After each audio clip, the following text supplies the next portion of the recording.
আটা আর আলু দিয়ে সবথেকে সহজ একটি রেসিপি আপনাদের সাথে শেয়ার করেছি। আশা করি আপনাদের ভালো লাগবে। রেসিপিটি দেখবেন, যদি ভালো লাগে অবশ্যই আমাকে সাপোর্ট করবেন।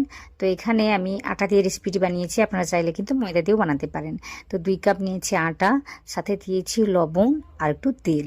তো দেওয়ার পর না আমি জলটাকে দিয়ে সুন্দর করে একটা ডো মেখে নিয়েছি মিডিয়াম সফট করে। তো ঢেকে রেখে দিয়েছি 10 মিনিটের জন্য। আর ওইদিকে না আলুর পুরটাকে আগে থেকে তৈরি করে নিয়েছিলাম, তো ওটা ঠান্ডা হয়ে গিয়েছে। তারপর এখানে কয়েকটা লেচি তৈরি করে নেওয়ার পর ওই আলুর পুরটাকে আমি দিয়ে দেবো। দেওয়ার পর না মুখটাকে ভালোভাবে আটকে দেবো। তো এই কাজটা একটু সাবধানে করতে হবে, না হলে কিন্তু বেলে নেওয়ার সময় ফেটে যেতে পারে বা ভেজে নেওয়ার সময়। তো ঘুরে দেওয়ার পর আমি হাত দিয়ে চেপে চেপে এইভাবে মোটামুটি একটু চ্যাপটা করে নিয়েছি, তারপর হালকা হাতে বেলে নিয়েছি। তো দেখতেই পাচ্ছেন কোথাও কোনো কিছু কিন্তু ফেটে যায়নি। তারপর এদিকে তেলটাকে না ভালোভাবে গরম করে নিয়েছি, গরম তেলেই মিডিয়াম আঁচ করে এইভাবে ভেজে নিয়েছি, একটু কড়া করেই ভেজে নিতে হবে। তো এগুলোকে ভেজে নেওয়ার পর সস বা চাটনি যে কোনো কিছু দিয়ে সহজেই খেতে পারবেন।